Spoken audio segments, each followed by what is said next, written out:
मेरे अंतिम शब्द बुद्ध। आप मानो न मानो, मैं बुद्ध बोल रहा हूं। मुझे अच्छी तरह याद है, मेरी तबीयत बुरी तरह बिगड़ गई थी। मुझे समझ आ ही गया था कि वो मेरी अंतिम सांसें चल रही हैं। उस समय 25 वर्षों से मेरे साथ रह रहा मेरा शिष्य आनंद भी मेरे साथ था। निश्चित ही मेरी ये हालत देख वो बहुत दुखी हो गया था। इधर उसका ये हाल देख मैं आश्चर्यचकित था कि यदि उसे सिर्फ मेरी संभावित मृत्यु से इस कदर दुख पकड़ रहा है, तो फिर उसने जीवन भर मुझसे सीखा क्या? मेरे साथ 25 वर्ष रहने वाले शिष्य तक का यदि दुख से छुटकारा नहीं हुआ है, तो फिर बाकियों ने मुझसे क्या ग्रहण किया होगा? और मजा ये कि अभी मैं इस आश्चर्य से बाहर आया भी नहीं था कि आनंद ने मुझे दूसरे आश्चर्य में डाल दिया। उसने मुझसे पूछा, मुझे ऐसा सत्य दीजिए कि मेरा हमेशा के लिए उद्धार हो जाए। अब मैंने क्या जीवन भर असत्य कहा था, जो अंतिम वक्त कोई महान सत्य अपने प्रिय शिष्य को देकर जाता? और फिर मैं किसी को सत्य देने वाला कौन? मैं तो सिर्फ राह दिखा सकता हूं, बाकी तो सही मार्ग पर चलकर सत्य मनुष्य को स्वयं पाना होता है।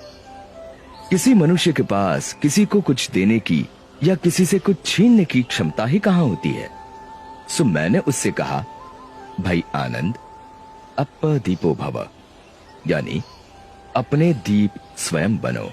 अब जब मैं साक्षात था तब भी मेरे अंतिम शब्द यही थे, और आज 2500 वर्ष बाद भी मैं आपसे यही कह रहा हूं कि अप्पदीपो भव, यानी अपने दिए स्वयं बनो। और सच कहूं तो ये मेरे मुख से निकले तमाम शब्दों और व्यवहारों का सार है। मैं दावे से कहता हूं कि यदि आप इसे गांठ बांध लेंगे तो आपका तत्क्षण उद्धार हो जाएगा। मुझे राह दिखानी थी तो दिखाकर चला गया। अब उस राह पर चलकर अपना सत्य आपको पाना है। इसमें मैं कुछ और नहीं कर सकता। सोचो ये कि जब मैं साक्षात था तब कुछ नहीं कर सकता था, तो अब मेरी मूर्तियां या मेरे जैसे वस्त्र पहनना क्या कर लेगा?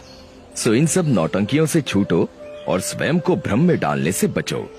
सीधे सीधे मेरे बताए मार्ग पर चलकर अपने जीवन का सत्य खोजने में लग जाओ।